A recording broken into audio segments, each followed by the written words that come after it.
O autismo é um transtorno. Transtorno é algo que nos incomoda e nos cria dificuldade na nossa interação social. Ok. As pessoas sentem-se incomodadas, mas não descria uma certa, como é que eu posso dizer, incômodo. Eles têm a noção do incômodo que sofrem, como as fobias sociais. Pertencem ao grupo das neuroses. Já as psicoses têm presença de alucinações e delírios. Eles ouvem e veem coisas. Já as síndromes é onde se encontra o autismo.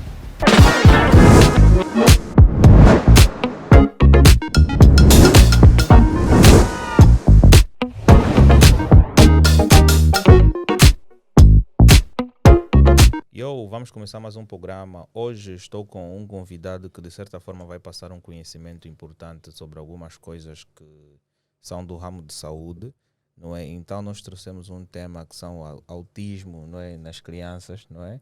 E hoje vou ter o prazer de falar com Onísio. Obrigado. Eu sou Onísio Manuel. Um prazer estar no teu podcasting. Alan de Helênio, né? Não, o Helênio é o homem da agenda. Uhum. Eu sou simplesmente o apresentador. Eu também recebo ordens, estás a ver? Tu estavas a lidar diretamente com o Helênio para tratar Ok. da agenda, não é? E depois vem um outro processo que é lidar com o apresentador, que sou eu, estás a ver? E depois vem outro processo que é lidar com o Marco, que é o responsável da parte técnica. Hoje Ok. contratamos o Leonildo, desde já dizer aí um boa noite para o Leonildo Mendes Pequeno. Ele que pela primeira vez vai fazer parte do nosso set de gravações, ok? Epá, estás de parabéns e essa posição é boa e talvez pode ser contratado.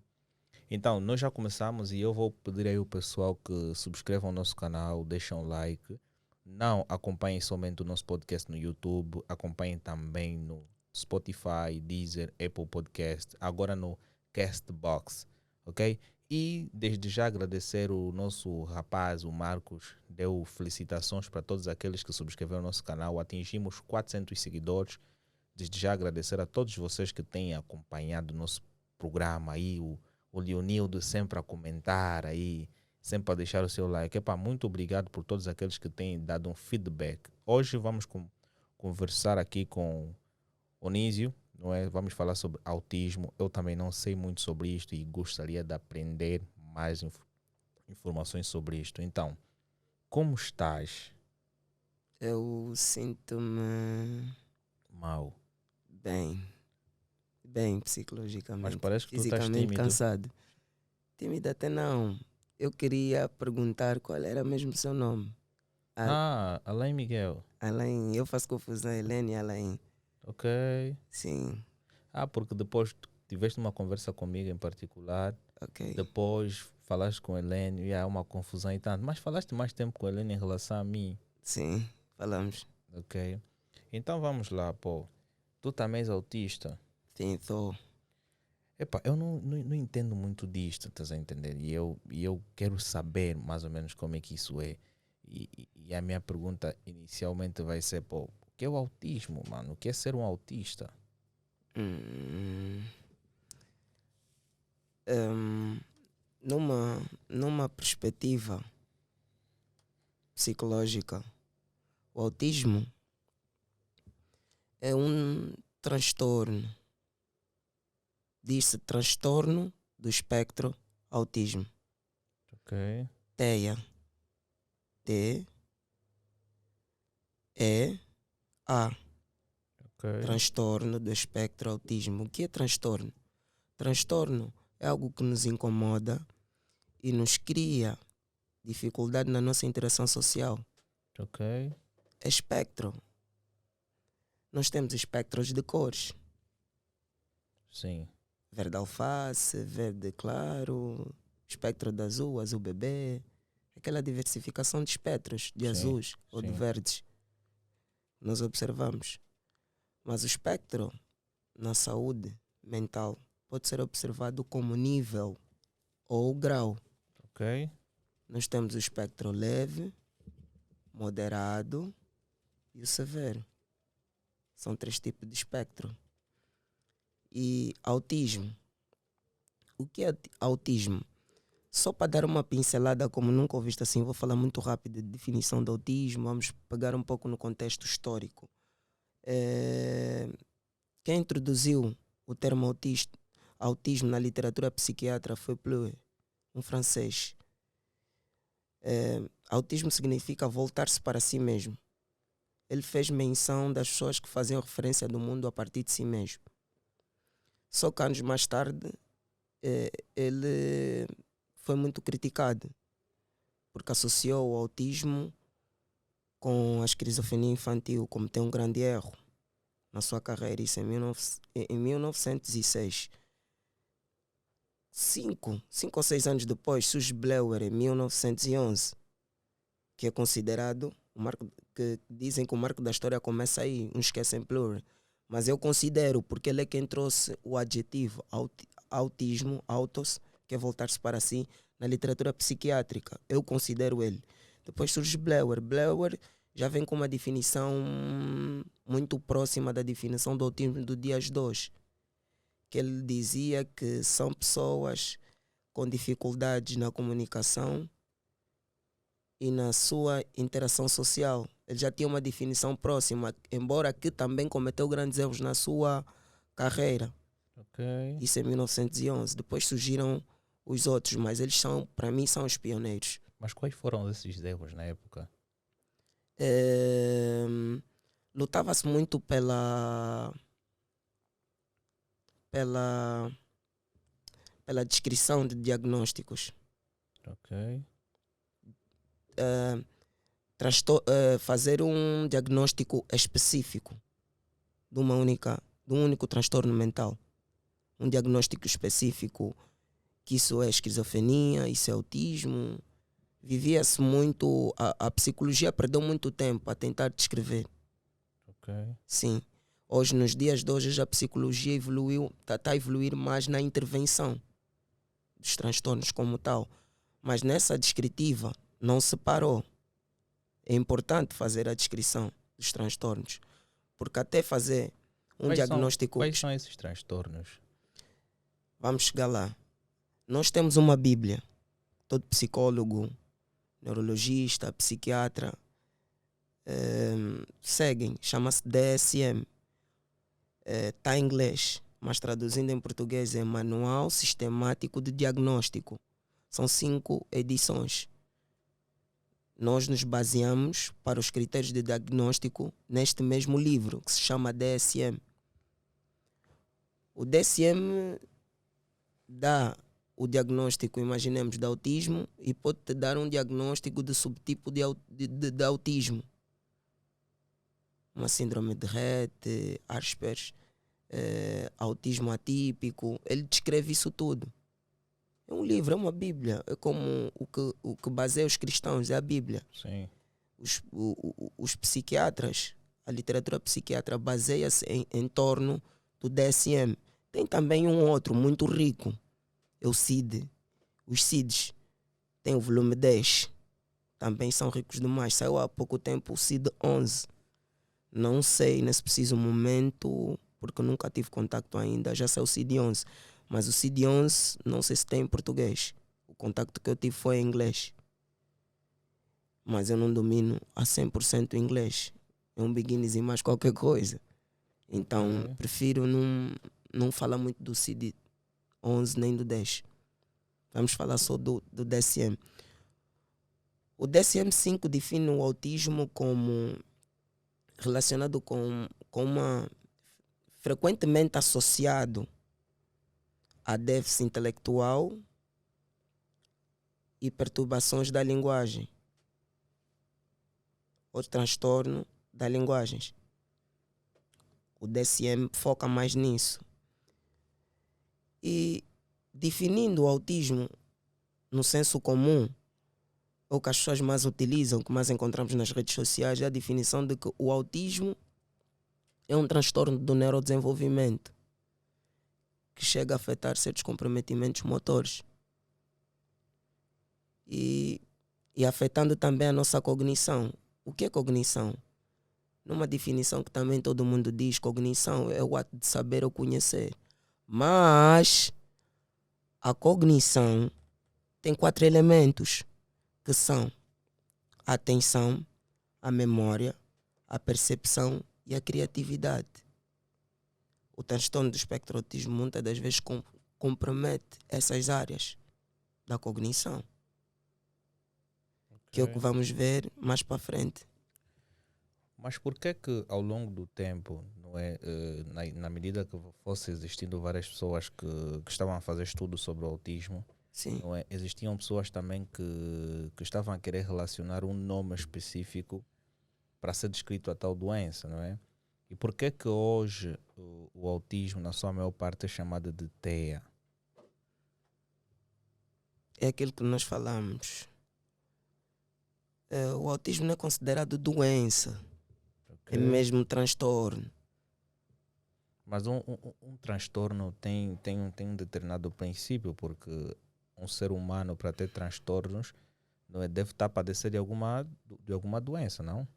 Não, é o que eu defini. Transtorno é algo que nos incomoda e nos cria dificuldade na nossa socialização. O DSM está dividido em... Para não Mas contar, vou citar. Que como tipo é que de está transtornos são estes que, de certa forma, dizes Sim. que incomoda? Vamos chegar até lá. São muitos transtornos. Tu não tens noção, são mesmo muitos. Só estamos a falar apenas de um. Vamos dar uma pincelada. 1 hora é muito pouco para falar de autismo. É um campo muito vasto. Então vou tentar ser pragmático. No DSM, nós observamos alguns grupos, grandes grupos, que têm as psicoses, que têm presença de alucinação e delírio, onde encontramos a esquizofrenia.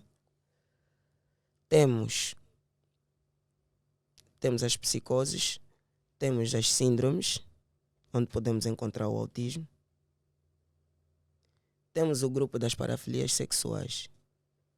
E temos um outro grupo, os neuróticos, as neuroses. As neuroses, muitas das vezes, as pessoas sentem-se incomodadas, mas não lhes cria uma certa, como é que eu posso dizer, incômodo.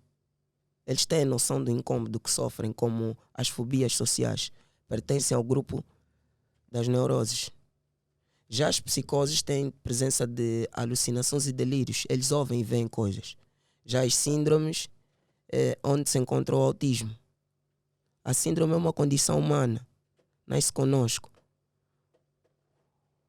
E as síndromes nascem conosco. As psicoses têm uma influência genética, mas algumas são adquiridas. O mesmo acontece com as neuroses. As neuroses são adquiridas. Os medos se ensinam, ou não? Ou se aprendem, não? Ao longo do tempo tu começas a aprender, não é? Aquilo que tu deves temer e aquilo que tu não deves temer. Ok, é uma espécie de estímulo e resposta. Claro. Estímulo e resposta. Nós aprendemos alguns medos. Outros nascem conosco. Quais desde que nascem connosco?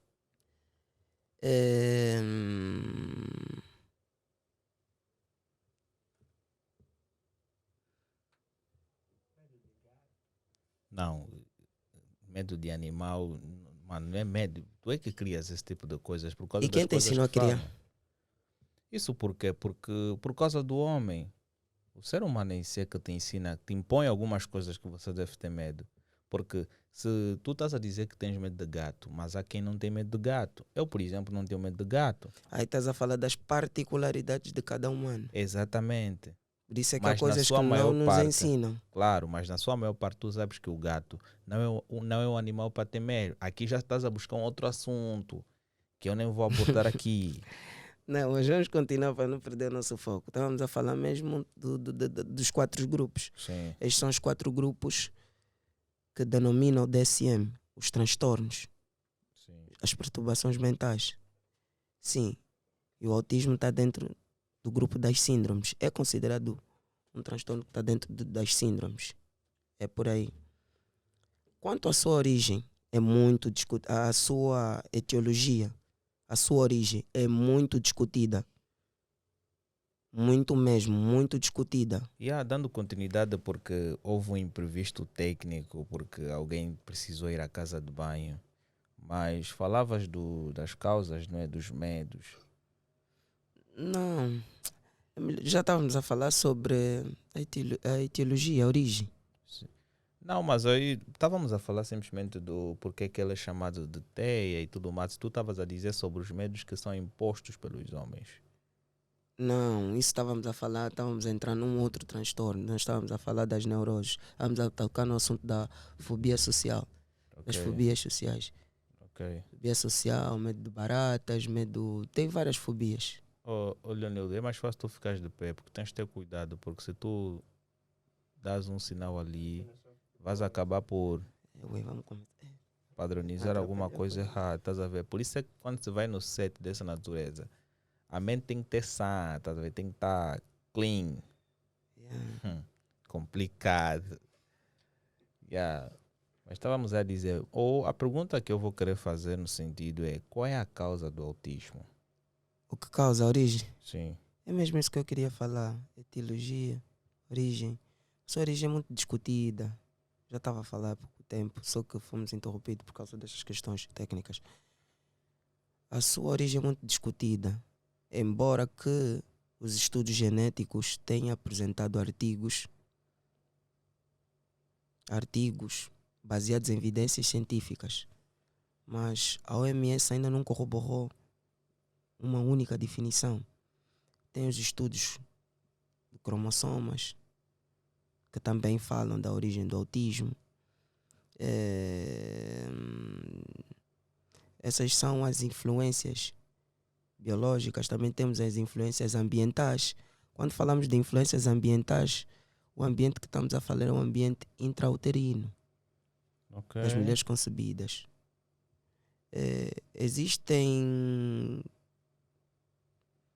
como é que eu posso dizer, princípios ativos que corrompem a parede uterina, como comprimidos tóxicos, como a mulher pode inalar, alimentação, as infecções, algumas infecções. Quais delas? Precisamos saber já para nos prevenir. Né? Uma dessas infecções são várias. Eu não quero entrar muito aí porque aí não é a minha área. Mas cita 2 ou 3 das infecções. Não quero entrar muito por aí. Quero falar mesmo propriamente do autismo. Sim, mas sendo que alguma das causas tem a ver com algumas infecções, seria de se esperar que tu nomeasses ela e dissesses, uau, são estas 2 ou 3 destas que... Algumas infecções sexuais transmissíveis sexuais. Ok. Sim. Causam autismo. Não causam propriamente o autismo, porque a sua causa ainda é um estudo. Que eu estava a dizer, a OMS ainda não afirmou. Os estudos genéticos têm mostrado que é aquela questão da predisponibilidade genética. Ok. Há casos em que o pai, se for avaliado, o pai ou a mãe é.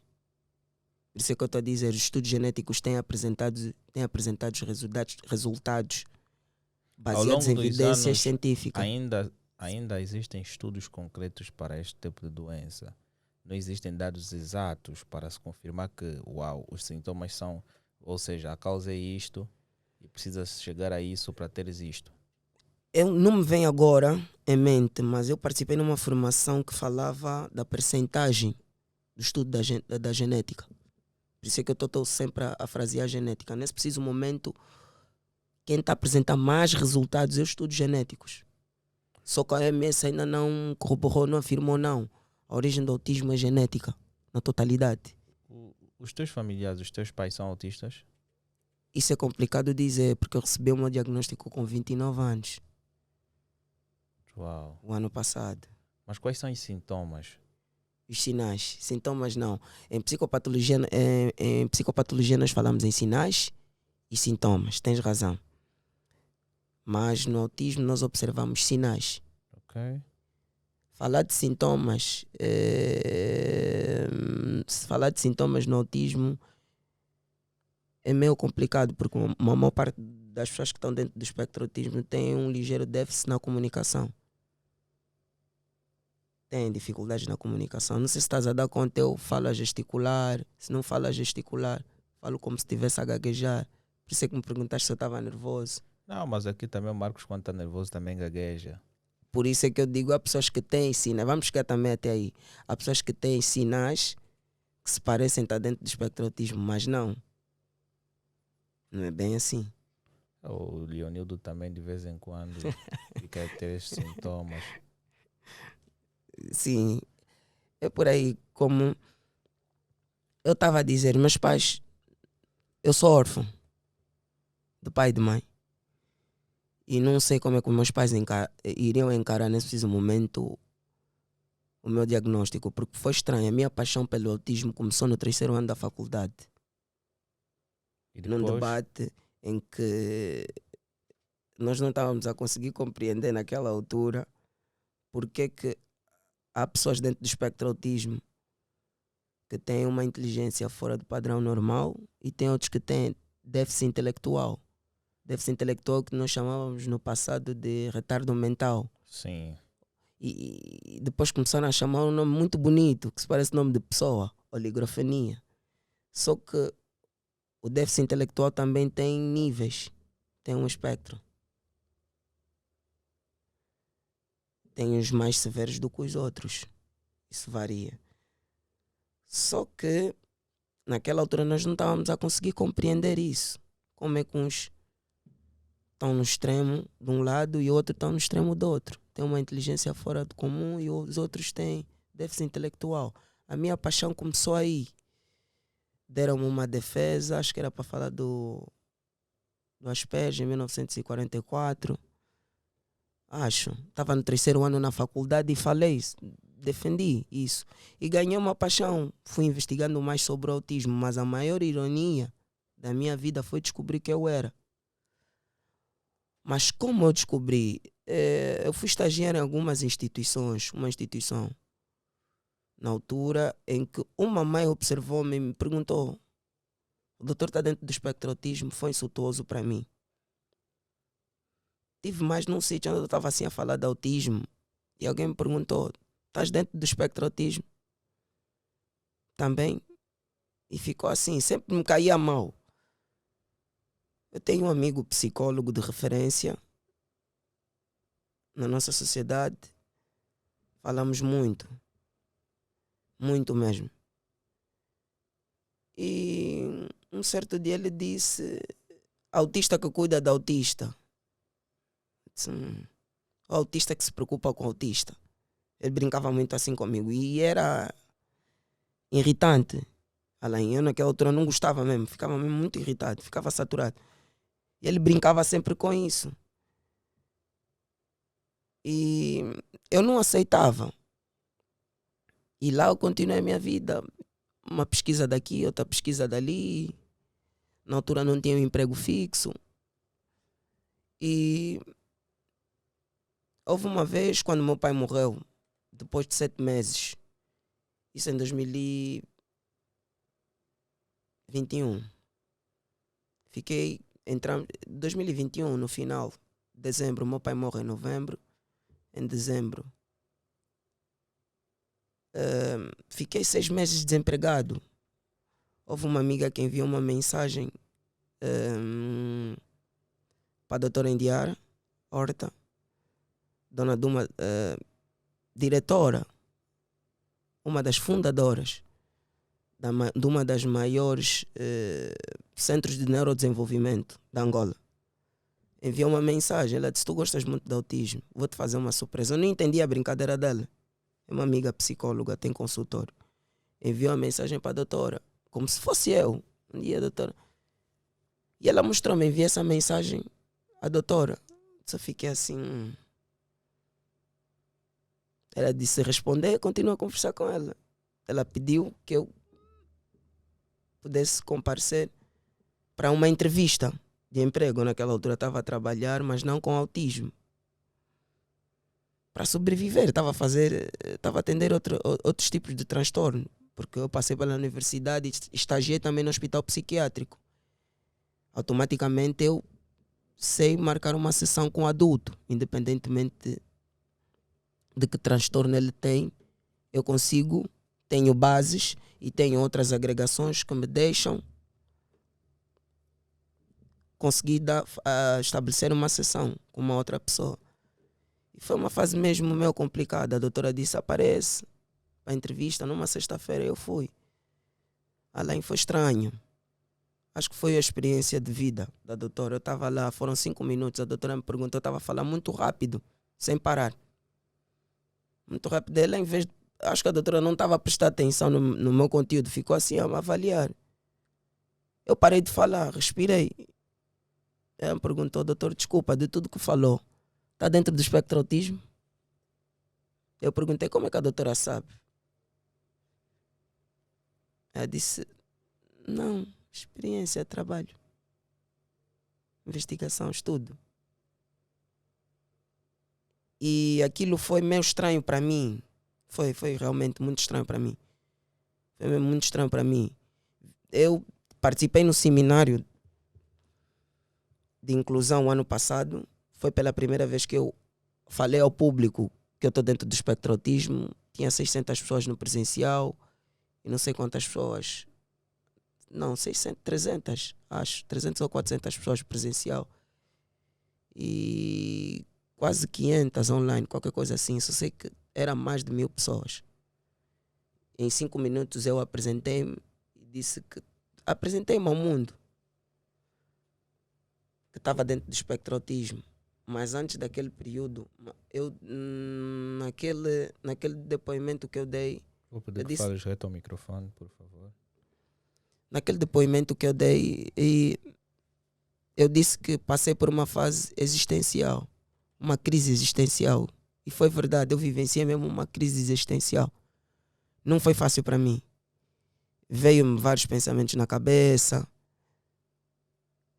Tive os sentimentos que eu defendi na minha monografia. A minha monografia foi o impacto do diagnóstico em casais resilientes. Senti o que eu avaliei, ou o que eu estava à procura para avaliar nos pais resilientes. Sentimentos de culpa, tristeza, senti muita coisa. Mas depois daquela altura, depois de 3 meses, eu continuava a trabalhar na clínica, onde trabalho até hoje, e pude perceber que comecei a investigar mais certos comprometimentos que eu tinha na minha vida. Eu aos 2 anos estava com um déficit acentuado na aprendizagem. A minha mãe me recuou de classe, da 3ª para a 2ª. Na altura meu pai ficou muito mal, porque a minha mãe era pedagoga, era professora do ensino de base. E a minha mãe sempre foi muito exigente comigo. Recuou, meu pai não aceitou. Era um déficit acentuado que eu tinha de aprendizagem, que eu não sei, deveria fazer mais estudos sobre isso, ter contato com minhas ex-professoras daquele tempo e perguntar melhor qual era os meus maiores déficits. Eu ainda faço confusão entre o S, o C e o S, o C de cedilha e o C normal. Eu ainda faço confusão. E o X. E a vez do CH. Ainda faço confusão sobre isso. E outros comprometimentos que eu tenho. Eu tenho estereotipias que é aquela questão dos sinais, que eu também não falei do autismo, vamos falar daqui a pouco. Eu tenho estereotipias que são comportamentos repetitivos. Só quem tem experiência consegue dar conta. Só quem tem experiência consegue dar conta. E falando sobre os sinais mais básicos é que as crianças... o autismo já dá para ser observado na primeira infância, com 5, 6 meses. Já. Há crianças que não estabelecem contacto visuais na fase da assunção, na fase da amamentação. Não estabelecem contacto visual. A mãe está lá, ele não estabelece. Já apresenta alguns sinais. Não sei se deste conta, eu tenho um olhar peculiar. Eu acendo muito os olhos. Ok. Já deste conta? Não sei se paraste para observar. Dei conta. Entrei para o estúdio, estava a reparar muito. Isso também é um sinal que eu passei a entender depois. As pessoas foram-me falando, porque trabalhar com pessoas que também já têm experiência, ou mais experiência do que eu, vão-me mostrando alguns sinais que eu tenho, que eu não sabia que tinha. Hoje parece que é o nosso dia de azar, né? Estamos aqui a ter uma conversa interessante com o Nísio, mas parece que é o nosso dia de azar aí. Se calhar a presença do Leonildo trouxe energias negativas aqui no estúdio. Mas dando continuidade, tu estavas a falar ali sobre... Estavas a dar o teu depoimento de como é que foi diagnosticado o autismo. Mas, indo para uma outra questão, eu vou me perguntar o seguinte: existem diferentes grupos de autistas? Existe, cada um com o seu espectro. Cada um com a sua particularidade. Existem sinais de alerta. Existem sinais de alerta. Há crianças que apresentam maiores sinais do que as outras. Há pessoas, há adultos que apresentam maiores sinais do que as outras. Isso também vai variar por causa da questão da comorbidade. O que é comorbidade? Comorbidade é a associação de doenças. É tipo, o Alain vai para o médico, como é típico na nossa sociedade, ele nem olha para ti. O que é que sentes? Dor de cabeça. E depois, Passa uma receita. ele nem está a te olhar, mas está a falar contigo. Está numa consulta, nem está a te olhar. Depois te dá um papel, vai fazer consulta. Ou vai picar. Quando ele te manda ir picar, geralmente ele te pede uma consulta para ver o plasmódio, infecção urinária e febre tifoide, não é isso? E há vezes que calham as 3 doenças, não é isso, Alain? Sim. Isso é uma comorbidade. Paludismo não está só, tens infecção urinária e tens uma febre tifoide, não é isso? É o que mais aparece. Sim. No autismo também às vezes acontece isso. Tem alguns transtornos que estão acompanhados ao transtorno do espectro autismo. Um deles é estamos a falar há pouco tempo, o déficit intelectual. O outro é o transtorno opositor desafiante, o TOD. Crianças muito rebeldes, muito. Que nós às vezes pensamos que vamos resolver o assunto com a lei da vara e não conseguimos resolver. Muitas crianças têm este transtorno, até crianças típicas. Uma teimosia acentuada. Nós dizemos, não, essa criança é mal criada. Okay. Se estivesse na minha casa ia apanhar. Às vezes não. Também tem um transtorno que tem as suas características. Também observamos no autismo às vezes o toque. E também tem alguns transtornos biológicos que estão associados, como transtorno do sono e muitos outros, para fazerem a comorbidade dentro do TEA. É nessas questões. Quantos sinais, para não ficar sem falar, que é algo muito importante, não estamos a falar, porque quando eu disse que no autismo observa-se mais sinais e menos sintomas. Os sintomas fomos a observar na psicopatologia. Os sintomas é o que o paciente descreve. Os sinais é o que nós observamos por meio de entrevistas diretas e indiretas a familiares,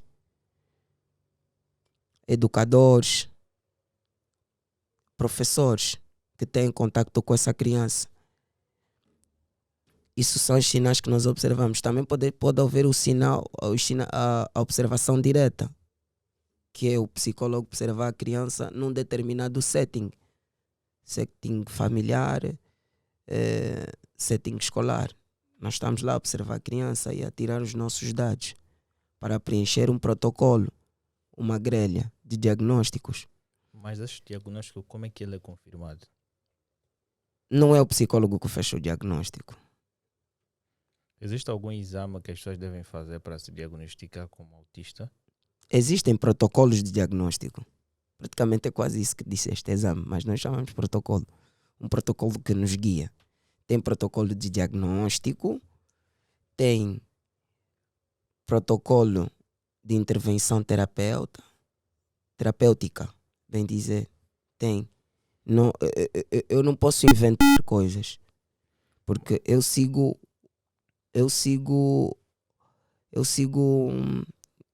eu aplico o método ABA. E o método ABA é um método que tem regras, respeita uma hierarquia. Eu tenho coordenador, eu tenho supervisor, eu tenho um grupo de equipa que tem me ajudado a fazer as intervenções.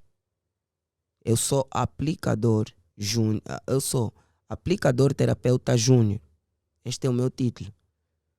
Mesmo fazendo a especialidade em análise do comportamento aplicado, a ABA, que é uma das ciências que mais apresenta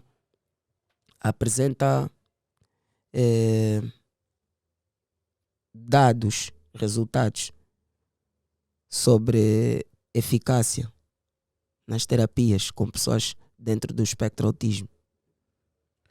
Mas agora, porque a pergunta é, sendo que isto, de certa forma, conforme disseste, tem os seus sintomas e tudo mais, eu acredito que as pessoas vão ficar assim com aquele receio de saber com que idade é que esse diagnóstico pode ser feito. É aquilo que eu estava a dizer, a intervenção precoce, eu estou a dar tanta volta, estou a responder outras coisas, mas não estou a responder os sinais. Estou a dar tanta volta. Mas desculpa, os sinais nós podemos começar a observar com 5, 6 meses. Há crianças em fase de função que têm pouco contacto visual. Isso é algo que as mães têm que prestar atenção na fase de desenvolvimento. A criança está lá na teta da mãe, mas não tem contacto visual. Há crianças que tu dás um estalo, ele segue as vistas. Já tem que começar a ser observado estes sinais de modo precoce. Outro sinal importante, esse é o pouco contacto visual. Há outros que têm um olhar peculiar. Olhar lateralizado para ver um brinquedo. Imaginemos, temos aqui um navio. Eu, para observar o navio, tenho que me inclinar. Mais ou menos assim. A criança de 2 anos, 1 ano, está a brincar, mas ele tem que baixar para ver a roda do carro andar. Às vezes a criança tem uma brincadeira não funcional. Ele vê prazer em girar só a roda do carro. Isso não é uma brincadeira funcional. Mas ele se calhar quer ver o movimento de como é que aquilo funciona. Aí onde está o grande segredo. A frequência desse comportamento é que vai definir. É isso que acabaste de dizer. Mas não pode ser o caso de dizerem que é uma curiosidade? Curiosidade todos os santos dias durante 6 meses. Porque é assim que se consegue criar alguma coisa. Calma. Durante 6 meses, uma criança girar a roda do carro, não brincar com o carro em nenhum momento de modo funcional. É típico?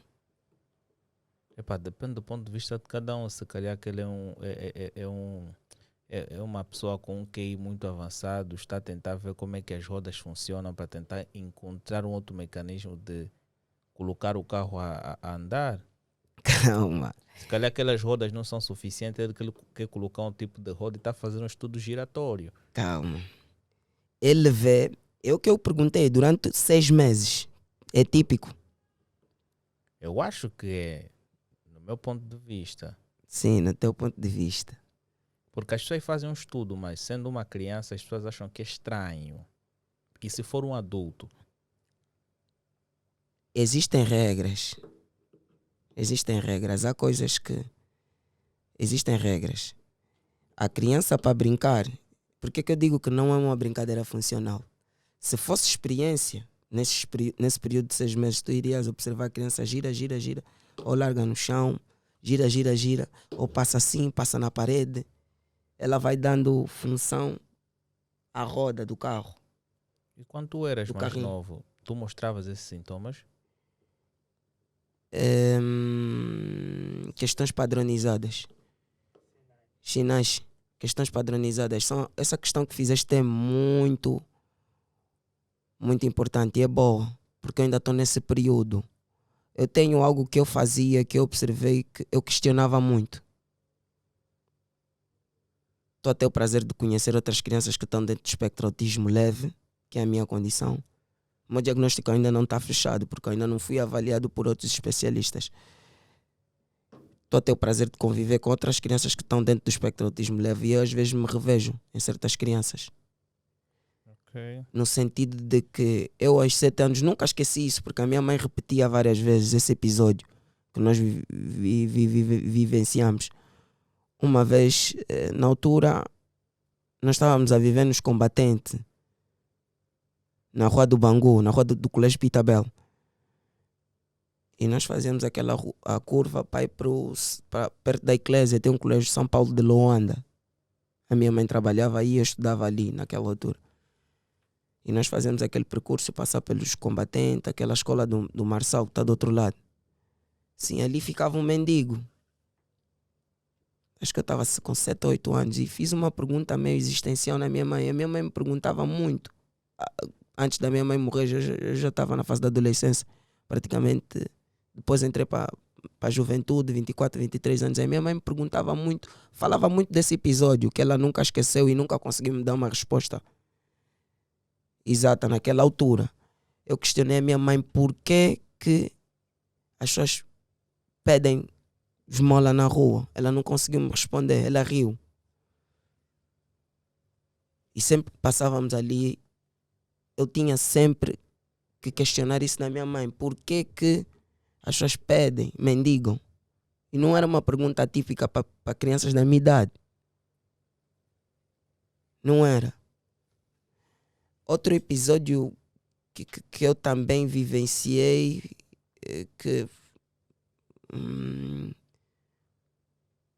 foi meio caricato, foi, acho que eu estava no ensino médio, meu professor errou algo e eu disse que estava errado. Entramos numa guerra de sim, não, sim, não, sim, não, sim, não, sim, não. Ele suspendeu-me. E quem no final estava certo? Era algo pequeno que nós podíamos resolver. Nem quero entrar muito em detalhes sobre isso, se foi em que colégio. Não, mas agora, quem tinha razão no momento? Eu acho que naquela altura eu me dirigi mal, porque eu também tenho essa dificuldade em transmitir uma informação. Estou a aprender isso hoje. Eu sou muito franco. Se eu não gosto de algo, vou te falar. Ok. Quando não sinto, não sinto. Quando não sinto, não consigo mentir. Não consigo mentir. Tenho aprendido a ficar calado. Estou em fase de aprendizagem. Quando digo está errado, está mesmo errado. Não vamos ver preto como laranja. Isso é uma das particularidades que as pessoas dentro do espectro autismo leve também têm. Mas vamos lá ver. Por isso é que eu tenho dificuldades na socialização e na comunicação. Existem códigos de comunicação ou regras de comunicação em que temos que ser gentil. Nem toda a verdade é para ser dita. E às vezes sou inconveniente. Já sofri demais com isso. Muitas vezes. E às vezes por observar coisas pequenas. Muito pequenas. E eu estou a aprender. É aquela questão que eu estava a te dizer. Que eu estou a me conhecer. Estou num processo de autoconhecimento. É muita coisa. Imagina um pai ou uma mãe, um irmão, um primo, um sobrinho ou um tio que vai diagnosticar o seu filho ou seu familiar com autismo. Em primeira instância, ele vai ver aqueles sinais que são, importantes de serem notados. O que essa pessoa deve fazer ao se deparar com esta situação? Existem sinais de alerta, aquilo que eu estava a dizer. Como aos 2 anos andar com as pontas dos dedos. Há crianças típicas que também andam com as pontas dos dedos. Por isso é que eu disse, a frequência do comportamento é que vai definir. É que tem que fazer os pais ficarem preocupados. Mas o que o pai deve fazer? Deve pegar o seu filho e levar à clínica? O melhor é o pai procurar especialistas. Não, especialistas. No plural. Porque não é só o psicólogo. Tem o fono, tem o TO, que é terapia ocupacional. Todos eles vão dar uma avaliação minuciosa sobre a criança. Outra coisa que eu vi na tua pergunta que é interessante, tem muito pai que tem diagnosticado o próprio filho. Ali na internet, leu 2, 3 artigos na internet sobre autismo. Ou imaginemos, viu essa nossa entrevista, imaginemos que eu fizesse descrição de todos os sinais e ele viu, não, meu filho faz isso tudo. É autista. Não. Será que é uma condição suficiente para determinar que realmente é? Os protocolos de diagnóstico têm os seus critérios, têm regras. Mas não existe um exame específico que possa ser feito e no final comprovar que realmente tu és autista? Os protocolos têm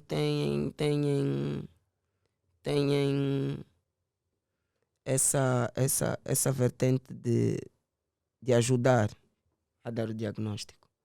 Mas tu tens que ter domínio ou treinamento na tua observação naturalista. Ok. Por isso é que quando eu tive com a doutora Indiara, não duvidei, porque eu ouvia de pessoas que não eram propriamente experts na matéria. E ouvir alguém que praticamente tem tempo de experiência é de você se questionar. E eu fui me rever. E olha que a maior ironia foi a entrevista, acho que demorou às 15 às 16. Eu saí, liguei para o meu tio, ele veio me buscar porque ele é que me levou na entrevista. Me disseram isso, tio. Acho que eu estou dentro do espectro autismo. Ele riu. Tu não és normal. Eu já dei conta disso. Que tu não és, ele disse, tu não és normal. A linguagem que ele utilizou é do senso comum. Tu não és chapa 100. Nunca deste conta disso? É possível que seja. Meu tio José Cabongo. Manda um abraço para ele. Tenho muito amor por ele. Após a morte da minha mãe, foi um suporte para mim. Tenho muito amor por ele. Ele foi um suporte para mim. Muito, muito mesmo, muito. Mas é um tio jovem. Ele disse, tu não és normal, também não és chapa 100. Há coisas que você faz que admira, impressionam, mas também há coisas que você faz que às vezes assustam. Eu tenho muitas dificuldades para dormir. Inclusive eu já conversei isso com várias pessoas. Há pessoas que dizem, não, é do luto. Eu disse, não, foi antes dos lutos da minha mãe e do meu pai. Eu tenho mesmo dificuldades enormes, acentuadas para dormir. Mas não posso dizer, não, eu tenho perturbação ou transtorno do sono. Eu tenho que ser avaliado. Eu tenho que passar por um protocolo de avaliação, que é aquilo que estavas a dizer, um teste. Praticamente os protocolos são quase testes, que se diz no senso comum. Eu tenho que passar por isso. Eu tenho que ser observado por especialistas que entendem, estudam essa área. Então, eu não posso me diagnosticar. Isso que eu estava a dizer com relação aos pais. Os pais leem um artigo 2, já não, meu filho é autista. Não é autista. Ele tem que passar, ele tem que ser submetido a uma avaliação minuciosa sobre isso. Eu posso ter a audácia de dizer que a nossa sociedade não conhece o que é o autismo. Por que eu digo que eu tenho o atrevimento de dizer isso? Em 2021 fiz um trabalho muito bonito, que inclusive fui reconhecido por uma página de um grupo de psicólogos, uns 4 ou 5, que também não fui aceite por eu estar naquela página.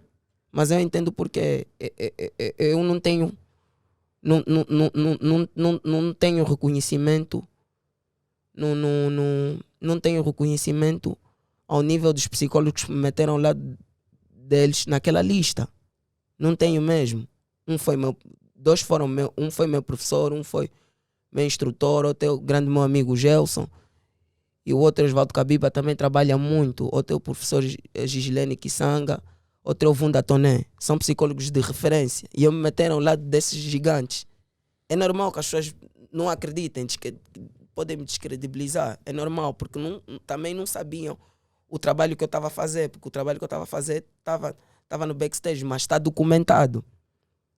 Em 2021, num período de abril até... Meu pai morreu em novembro, sim. Novembro, de abril até outubro, eu dei treinamento a mais. Essa estatística que eu estou a fazer aqui hoje é uma estatística reduzida, porque eu fiz mais do que aquilo. 1.500 pessoas em várias instituições. Tenho fotografias disso no meu Instagram. Eu falei de autismo em embaixada. Falei na embaixada da Espanha. Meu pai, antes de morrer, sentiu-se muito feliz com isso. Eu falei de autismo no Banco Prestígio. Mas eu pertencia a uma fundação naquele tempo. Eu estava na Fundação Believer. Tinha uma boa beca. Eu dei treinamento nos queros, todos os queros, até no GICA, antes de fechar. Eles estavam num período de transição de direção, de uma direção para outra. Eu falei de saúde mental, propriamente autismo. Eu fiz um trabalho de promoção da saúde, que é o serviço primário, que é importante nós promovemos a doença. Isso que nós estamos a fazer, isso que eu estou a fazer é um serviço primário. É bom que estimules mais isso. Fala-se muito pouco de saúde mental. As pessoas precisam saber disso. Já existem programas, mas o nosso povo não sabe. Essa conclusão de eu dizer que a nossa sociedade não sabe. Estou a falar do Kaluanda, porque às vezes definimos Angola com Kaluanda porque a maior concentração de pessoas está aqui dentro. Não sabe. Em 10 entrevistas eu entrava em 10 treinamentos, cada treinamento durava 45 minutos, 35 minutos. Em 10 treinamentos vai aparecer uma pessoa que sabe, tem um sobrinho, mas não está a descrever em condições. Eu tinha que dar luzes. Eu falava lá muito de sinais.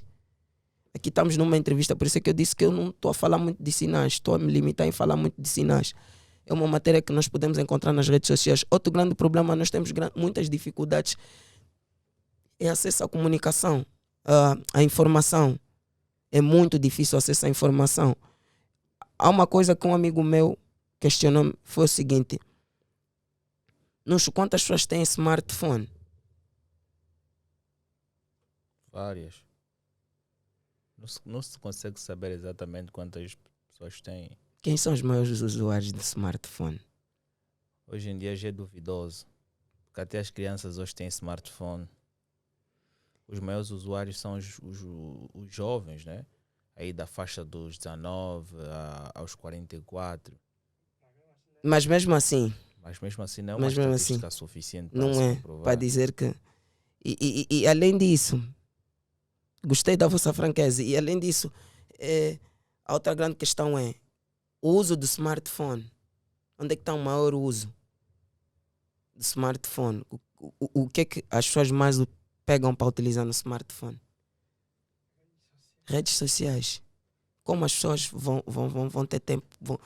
Às vezes as pessoas não têm interesse por um assunto porque não foram estimuladas.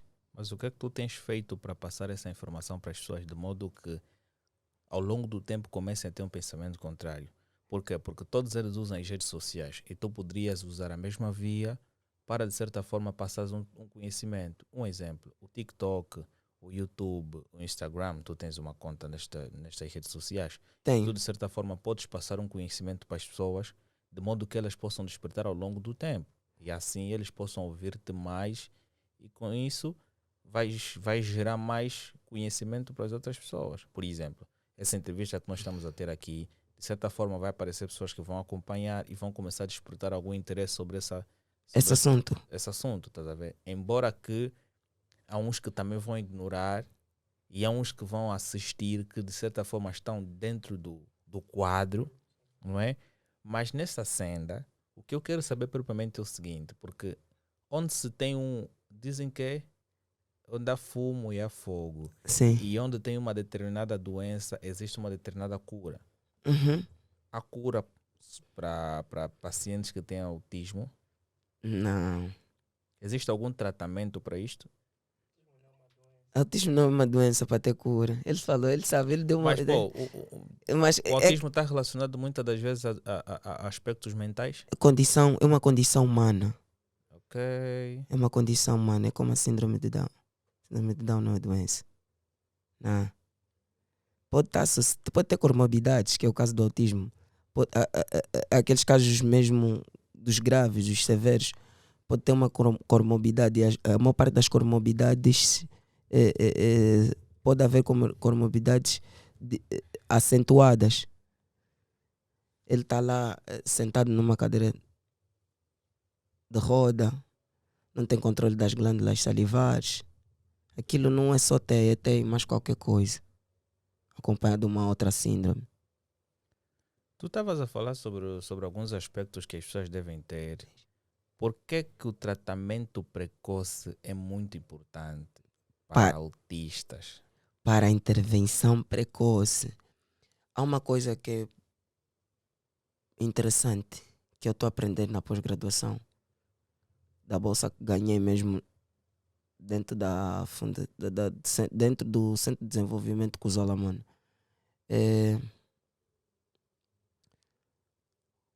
Se nós fizermos uma intervenção precoce, nós podemos reduzir o comprometimento dessa criança, certos comprometimentos. Por isso é que a intervenção tardíaca, Tardia? obrigado, dá mais trabalho.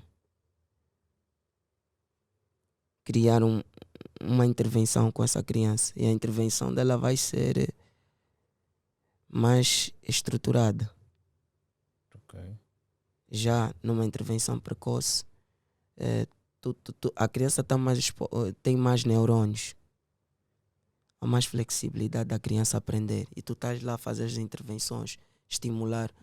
Imaginemos, existem crianças vocais, verbais e não verbais. Imaginemos que a criança não vocaliza, só babuceia, faz sons que supostamente por senso comum é estranho.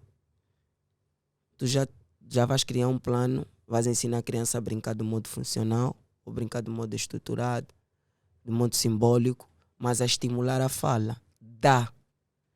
Não.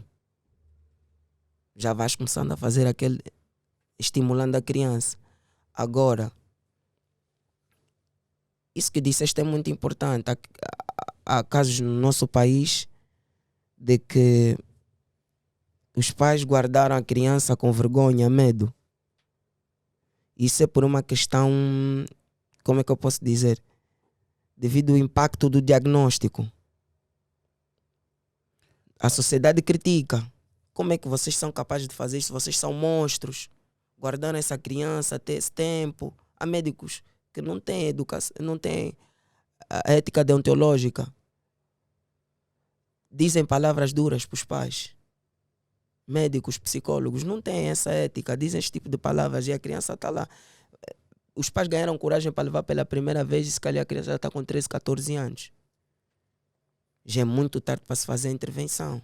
Porque se fizesse a intervenção cedo, poderiam evitar certos problemas.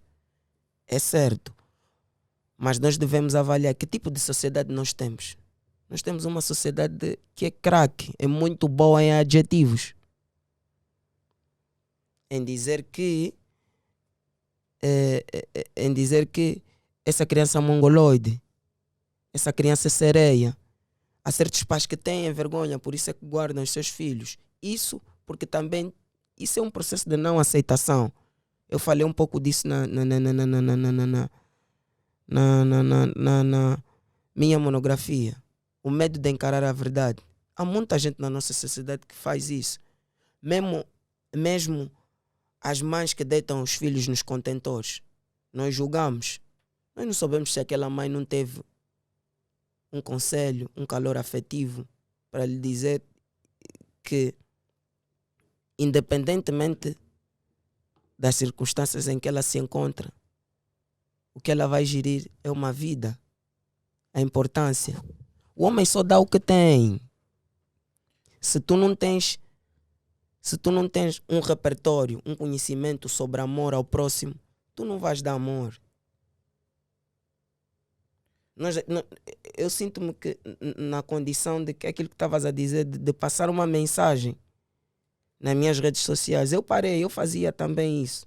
Eu parei. Mas vamos dar aqui um determinado tempo que eu vou pedir aí para os nossos seguidores, de certa forma, deixarem um like, subscreverem o canal, não é? E vocês podem acompanhar este episódio que vai sair não só no YouTube, mas sim também podes acompanhar no Spotify, Apple Podcast, Google Podcast, Deezer, Amazon Prime, ou seja, Amazon Music. E agora tu também podes acompanhar no Podcast Edit, bem como no Castbox. Ok? Hoje não é uma conversa muito interessante porque epá, existem aspectos que eu preciso mesmo saber. Uma pessoa com autismo, quando se vai fazer o diagnóstico e vai começar a ter aquela noção dos sinais, não é? Quando essa pessoa chega na fase adulta, quanto à questão de trabalho, sendo que tu disseste que existem dois tipos em termos de grau, aqueles que Três. mais, três tipos, né? Três. E tem aqueles que têm uma deficiência intelectual e tem aquelas que têm um nível de intelectualidade muito avançado, Uhum. que são muito inteligentes. Uhum. E então, consideras que esta pessoa que vai ser diagnosticada terá um bom desempenho no seu ofício? Tudo vai depender. Tudo vai depender. Eu tenho grandes comprometimentos na interação social. Eu tenho que ter a maturidade de aceitar isso. Tenho. Tenho realmente. Tenho. Quanto aos leves, até serem inseridos em turmas, também é um pouco difícil. A inserção no mercado de emprego deve ser avaliada. Deve ser bem avaliada. Isso é algo que o nosso país primeiro tem que passar pelo processo de aprendizagem sobre o autismo para entrar também nesse processo de inclusão no mercado de trabalho. No mercado de trabalho. Existem pessoas dentro do espectro autismo que têm uma deficiência intelectual acentuada. Mas imaginemos que ela tem uma habilidade. As terapias conseguem desenvolver, os terapeutas conseguem desenvolver uma habilidade dentro do AVD, que é um programa Atividades de Vida Diária. Imaginemos que os terapeutas consigam ter um bom progresso numa dessas áreas. Imaginemos arrumar a cama. Ele pode trabalhar como alguém que só faz cama no hotel, mas ele vai ter um nível de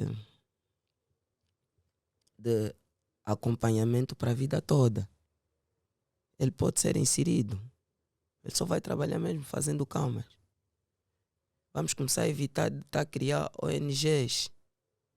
Ele vai ter um orçamento. Só vai ter alguém que gera a vida dele. Algumas pessoas que vão auxiliar ele a gerir a vida dele. Não é bonito pensar assim? Trabalhar para chegarmos até aí. Porque eu acho que eu estive a conversar com um advogado que ele explicou-me o seguinte sobre o direito de igualdade.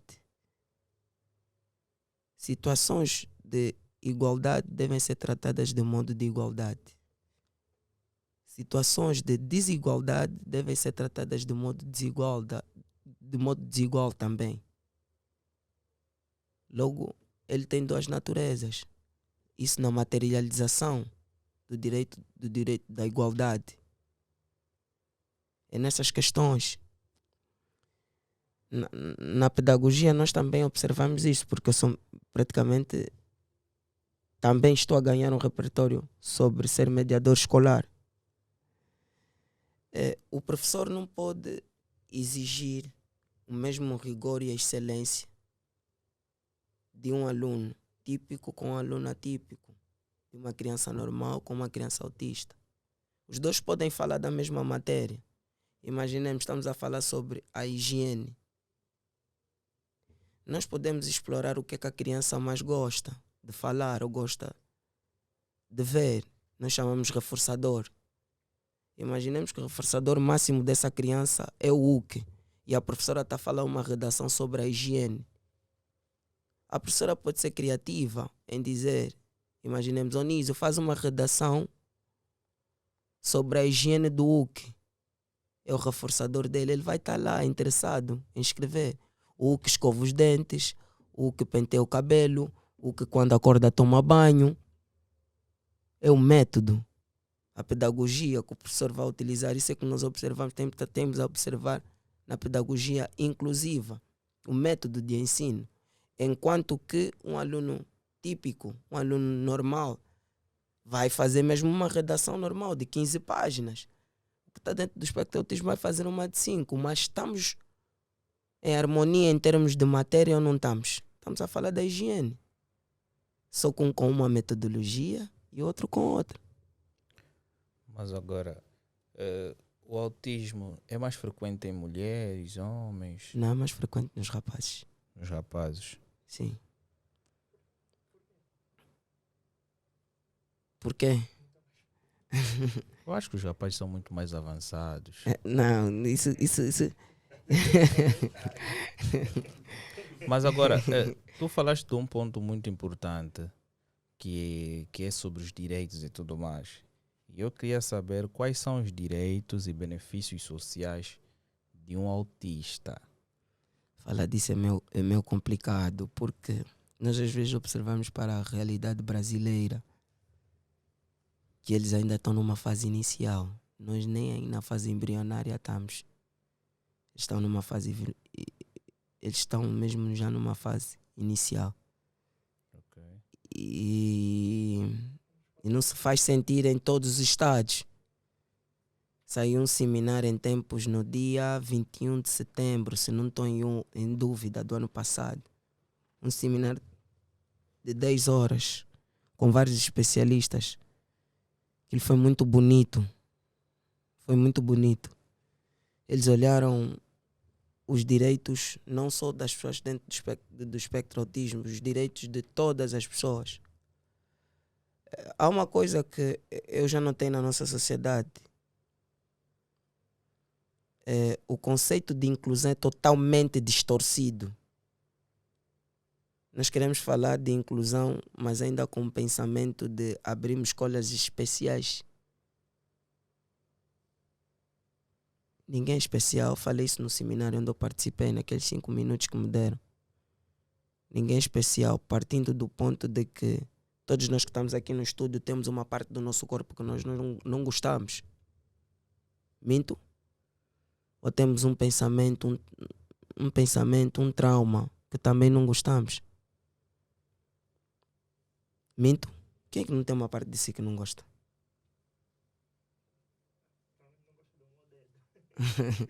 Ele disse que não gosta do dedo dele. Eu não tenho nada em mim que eu não gosto. Certeza? Sério. Algo que gostarias de alterar? Não, nunca me passou pela mente isto. Se faz uma boa avaliação. Não. Faz. Não, eu não vou fazer essa avaliação, mano.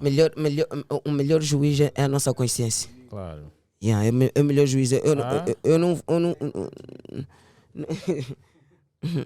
Eu não vou entrar num jogo contigo de si, não. Eu só quero que tu. Mas a avaliação que tu tens que fazer tem que ser mesmo bem realista. Ou te sentes baixinho demais. Eu vou fazer uma avaliação. Vou fazer uma avaliação, mas infelizmente, dado que nós temos alguns problemas técnicos, não é? Nós hoje vamos terminar cedo, infelizmente, porque ocorreu alguns problemas técnicos cá no estúdio, mas que vai ser superado já no próximo dia. Então eu vou pedir que tu, se calhar, podes deixar o agradecimento, né, para algumas pessoas que tu queres deixar, para nos despedirmos e marcarmos um segundo round, em que tu vens para cá e vais continuar a passar conhecimento e assim vamos poder alertar para as pessoas, não é? Desde já pedir desculpas, porque eu tenho muitas questões, nem imaginas quantas. Eu tenho por volta de 60 e tal questões e eu ainda nem fiz pela metade. E eu aprendi um pouquinho, porque existem coisas que vou aprender mais na segunda parte que nós vamos realizar. Então vou pedir que tu deixes aí. Na boa. Então eu vou pedir que tu deixes aí um comentário que tu queiras aí em 30 segundos. Queria mandar uma saudação bem forte à minha avó. Os meus amigos, tenho poucos, têm me ajudado bastante. A clínica, Cusolamona, não só Cusolamona, todas as pessoas que trabalham com pessoas dentro do espectro autismo. do espectro autista, bem dizer, que é o nome que agora se chama, e que continuem a fazer o trabalho certo. Mas também gostaria de despertar os pais. Há muita reclamação de pais a dizerem que fazem terapias ao domicílio e não estão a ver resultados. Vocês têm que saber se as pessoas que realmente vocês estão a contratar têm habilitação para fazer isso. E 2, qual é o PIC, o plano de intervenção comportamental, quem supervisiona, quem coordena as terapias dos vossos filhos. Procurem saber sobre o plano terapêutico dos vossos filhos, se é baseado em análise se for baseado em análise do comportamento aplicado, vocês têm que exigir isso tudo. Porque às vezes eu ouço reclamações de muitos pais. Isso é importante eu falar sobre isso. Ok, então... Deixar esse recado mesmo para os pais, principalmente. Então é este o recado que vocês também poderão ouvir numa próxima ocasião. Então vou me despedir. Vou dizer um até já a todos vocês.